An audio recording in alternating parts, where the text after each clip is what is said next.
기억에는 좋은 기억도 있고요. 그리고 좋지 않은 나쁜 기억도 있습니다. 그래서 좋은 기억은 오랫동안 기억하는 추억으로 삼고, 나쁜 기억은 가급적이면 기억하지 말고 빨리 잊음으로써 그 기억이 우리의 마음에 오랫동안 남아 현재를 발목 잡고 또 미래를 발목 잡지 않도록 하는 것이, 그게 지혜로운 일일 것입니다. 성경에도 기억에 대한 명령이 두 방향입니다. 잊지 말고 기억하라는 것도 있고요, 또 기억하지 말고 잊으라고 말씀하시는 것도 있습니다. 다만 차이가 있습니다. 우리가 일반적인 관점에서 자기 관리에서 말하는 기준과는 차이가 있습니다. 말씀을 드린 것처럼 좋은 기억은 잊지 않는 게 지혜이고요, 그리고 나쁜 기억은 빨리 잊어버리는 것이 그게 맞죠. 그 잊어버리지 못하면 이제 그게 소위 말해 우리에게 병이 되고 뭐 그렇습니다. 그래서 잘 잊는 것이 어떤 점에서는 참 좋은 습관이고요, 또 이게 좋은 재능처럼 느껴질 때도 사실 있습니다. 근데 성경에서 기억하는 것과 기억하지 않음의 기준은 그렇지가 않습니다. 좋은 기억과 나쁜 기억이 그것의 기준이 되지 않습니다. 뭐가 기준이 되느냐 하면 당사자의 태도가 기준이 됩니다. 어떤 얘기냐? 하나님께서 말씀하시기를 너희는 이전 일을 기억하지 말며 옛날 일을 생각하지 말라는 말씀을 하셨을 때 뭘 두고 그 얘기를 하셨느냐? 성경을 들여다보면 그들이 놓지 못하고 있었던, 그러니까 잊지 못하고 계속 붙들고 살고 있었던, 그 기억하고 있었던 일들, 이전 일, 옛날 일은 다 좋은 일들이었어요. 배불리 먹었던 일, 또 기적을 체험했던 일, 반석에서 물이 나와서 그들이 시원하게 마셨던 일, 뭐 그런 것들입니다.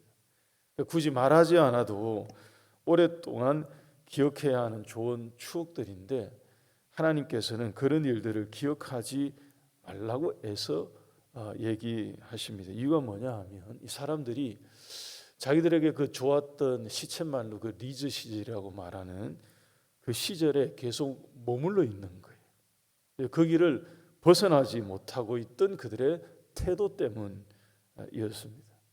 추억에 사로잡혀서 현재를 직시하지 못하고, 현재를 마주하지 못하고, 현재를 이겨내지 못하는 그들의 태도가 문제였습니다.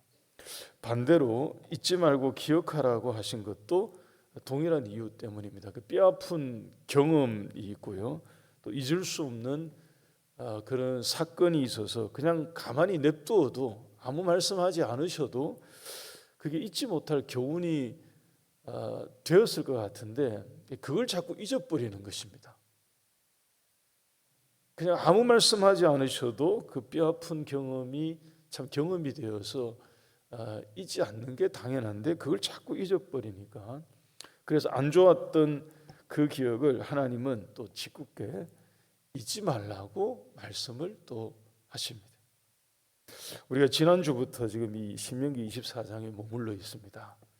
신명기 24장을 계속 보고 있는데, 오늘 한 번 더 보고 이제 넘어가려고 하는데, 오늘 보고자 하는 게 바로 그 부분에 관한 규례들이 여기에 몇 가지가 나옵니다. 24장에서 하나님이 여러 가지 규례들을 얘기하시면서 그 규례에 덧붙여서 기억하라고 명령하시는 명령이 붙은, 기억할 것을 명령하라, 그러니까 명령하신 그 규례들이 몇 가지 있습니다.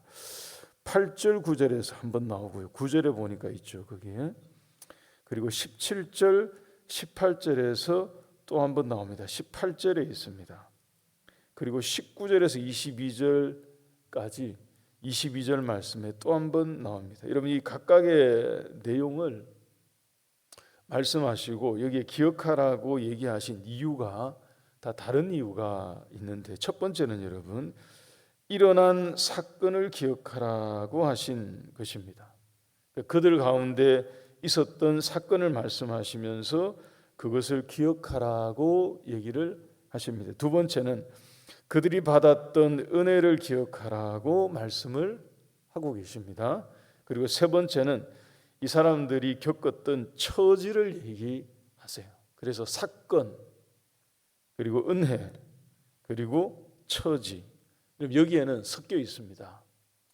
좋았던 것도 있고요, 안 좋았던 것도 있습니다. 이게 다 혼재되어 있습니다. 그래서 기준이 그게 아닌 거예요. 기준이 그게 아니라 이것을 태하는 사람들의 태도 때문에 이것도 기억하고 저것도 기억하라고 말씀을 하십니다. 우리 하나씩 짧게 한번 보시죠. 8절 보시기 바랍니다. 8절 말씀 보시면 이 내용은 나병에 관한 얘기입니다만 기억하라고 하신 것은 그게 아니에요.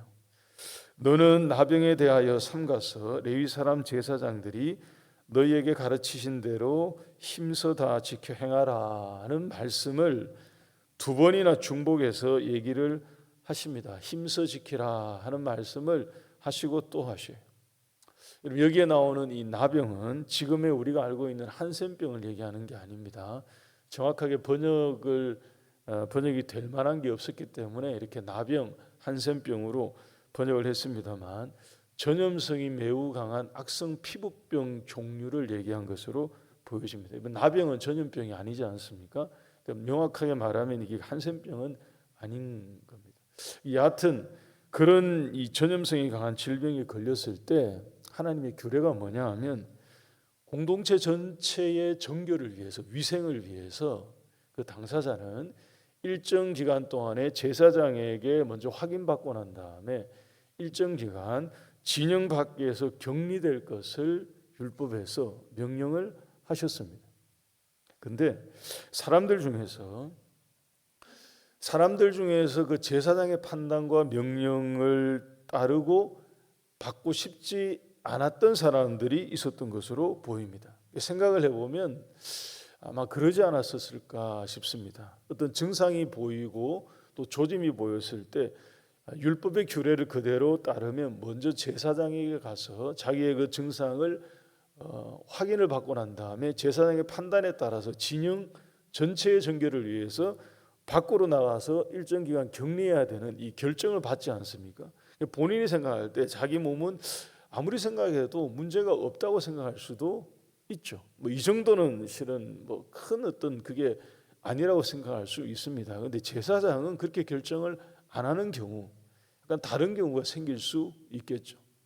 사람들 사이에 제사장의 이 명과 판단을 그대로 따르지 않으려고 하는 사람들이 있었던 것으로 보입니다. 그래서 8절 하반절 말씀이 두 번에 걸쳐서 가르치는 대로 힘써 다 지켜 행하라고 거듭거듭 얘기를 하신 이후에 9절에 이렇게 말씀하십니다. 너희는 애굽에서 나오는 길에서 내 하나님 여호와께서 미리암에게 행하신 일을 기억하라고 합니다. 이 미리암 사건은 아시는 분들은 잘 아실 것입니다. 여러분, 미리암은 누나였습니다. 누나. 모세의 누님이었습니다. 그것도 장녀였습니다. 각 집안에서 장녀들은 좀 카리스마가 있지 않습니까? 모세가 갈대 상자에 들어가서 나일강에 이렇게 내려보낼 때 미리암이 했거든요. 우리로 보자면 이런 거예요. 내가 업어 키웠다. 약간 이런 느낌을 줄 수 있는 그런 사이죠. 근데 하나님이 모세를 불러서 이스라엘 전체의 지도자로 세우셨습니다. 미리암은 모세의 명을 따라야 하는데 미리암이 가만히 보니까 이 마음이 괜히 좀 불편한 게 있었던 것 같습니다. 불편하다가 이제 불만이 된 게 있었죠. 그래서 하는 얘기가 하나님이 모세와만 얘기하시냐, 우리와도 얘기하신다. 이러면서 이제 소위 말 리더십에 대한 약간의 좀 다른 어떤 생각을 하게 된 그런 일들이 있었습니다. 그때 하나님이 그것을 기뻐하지 않으셨어요. 하나님이 그 일을 기뻐하지 않으셔서 미리암의 몸에 악성 피부병이 발병해서 고생하게 된 사건을 지금 얘기하신 것입니다. 그 미리암 사건을 잊지 말라고 얘기하십니다. 가나안에 들어가기 직전에 있는 이 이스라엘 백성들에게 하나님이 이런 규례를 말씀하시면서 미리암의 사건을 기억하라고 하신 그 이유가 뭘까?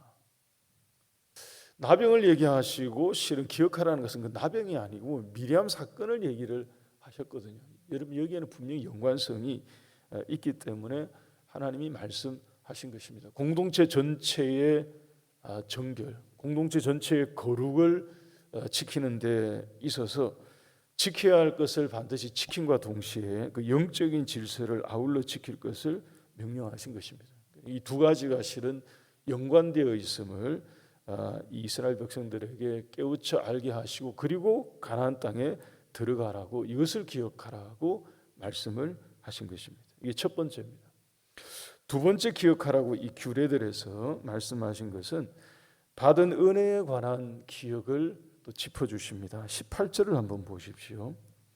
오늘 본문 18절 보시면 너는 애굽에서 종되었던 일과 내 하나님 여호와께서 너를 거기서 속량하신 것을 기억하라. 이러므로 내가 내게 이 일을 행하라 명령하노라. 그러니까 무슨 일을 행하라고 명령하셨는가 보니까 객과 고아와 이 객과 고아의 송사를 억울하게 하지 말라고 하시면서 그 일로 과부의 옷을 전당 잡지 말라고 하십니다. 무슨 어떤 것 때문에 이런 일이 생겼느냐 하면, 여러분 지금도 그런 점이 많지 않습니까? 근데 옛날에는 이게 뭐 거의 이랬거든요. 무슨 얘기냐 하면 힘이 있고요, 또 배경이 있는 사람들은 대부분 재판에서 자유로웠습니다. 어떤 불법을 행해도 그게 불법이 아니라고 정하는 것이 본인들이었기 때문에 문제가 되지 않았던 거예요. 이때 당시. 당시의 힘이나 배경은 주로 누가 가지고 있었느냐 하면 토지가 당시의 힘이었고요, 가문의 혈통이 당시의 힘과 배경으로 형성되었습니다. 여기 지금 18절에 하나님이 언급하시는 객이나 고아와 과부 이런 유들은 가문이 없어요. 그 다음에 이 토지도 없었습니다. 소위 말해서 보호를 해줄 수 있는 가디언이라고 하는 이 보호자가 없었던 겁니다. 그러니까 재판이 열리면, 송사를 당해서 재판이 열리면 그냥 무방비 상태인 거죠. 이 대상들은.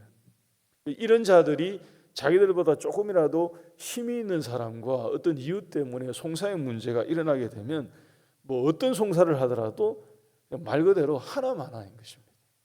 해봤자 그냥 뻔한 그런 결과가 되는 거죠. 하나님이 무엇을 명령하셨느냐 하면 이스라엘 사람들에게 기억하라고 하십니다. 잊지 말라고 말씀을 하셔요. 너희들이 애굽에서 종이었다는 겁니다. 너희들 모두가 애굽에서 거기서 객이었다는 거죠. 우리 모두가 종이었고 객이었는데 거기에서 속량받았음을 잊지 말고 기억하라고 명령을 하십니다. 그래서 보호받지 못한 사람들이었지만 거기서 하나님의 은혜로 구속함을 받았음을 잊지 말고, 혹시 가나안 땅에 들어가서 객과 고아와 과부를 송사하게 되는 일이 있게 되면 그들을 변호하라 하는 말씀을 하신 것입니다.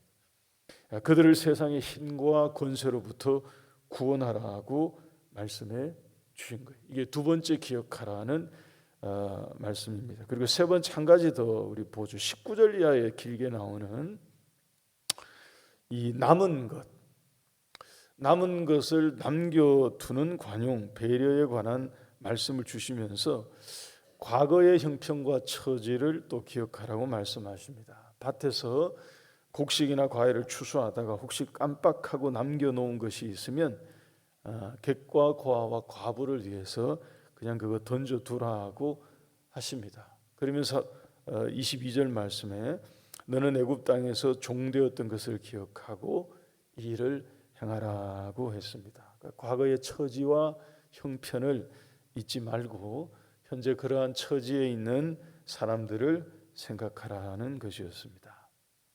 말씀 마치겠습니다. 여러분, 오늘은 어린이날입니다. 제가 오늘 새벽에 나오면서 이 말씀 이렇게 생각하면서 새벽에 나오면서 저도 생각해 봤죠. 제 어릴 때를 생각해 봤습니다. 어릴 적 어린이날을 맞이해서 어릴 적을 한번 쭉 생각해 봤죠. 장난도 되게 심했고요, 말썽도 많이 피웠고 그런 거죠. 개구리 올챙이 시절 모른다고. 어릴 적 참 그랬는데 그런 얘기도 많이 들으면서 자랐습니다. 언제쯤 철들까? 네가 철드는 거 보고 내가 죽겠냐? 이런 얘기 들으면서 또 생각해 보면, 곰곰이 생각해 보니까 창피한 일도 많이 있는 것 같아요. 그 창피한 일들을 얘기하면 여러분들이 아마 은혜가 떨어질 수 있는 그런 창피한 일도 유년 시절 쭉 지나는 기간 동안에 이런저런 일들 참 많이 있었지만, 그럼 그 먼 길을 돌아서 지금 여기까지 온 것 같습니다. 여러분, 어린이날이 자라고 있는 아이들을 위한 날이 맞지만 우리 어른들께서는 오늘 이 새벽 아침에 한번 생각해 봤으면 좋겠습니다. 우리 각자의 어린 시절, 또 과거 일, 옛적 일, 그 쭉 지나온 여정들을 한번 생각해 보면, 우리가 생각해 보면 그 일어난 사건이 되었던, 또 받았던 그 무수한 은혜이든, 또 과거에 처해 있었던 우리의 형편이든 상황이든, 그 모든 것이 지금까지 인도하신 그 하나님의 은혜 가운데 있었음을 우리가 감사하지 않을 수 없을 것입니다. 그래서 오늘 이 새벽 아침에 우리 기도할 때 나 같은 사람을 하나님의 은혜 가운데 이런 은혜를 베풀어 주셔서 여기까지 오게 하셨구나 하는 것을 생각해 보면서 그 은혜를 잊지 않고 살아가겠습니다 라고 고백하는 기도의 시간이 되기를 바랍니다. 우리 같이 기도하십시다.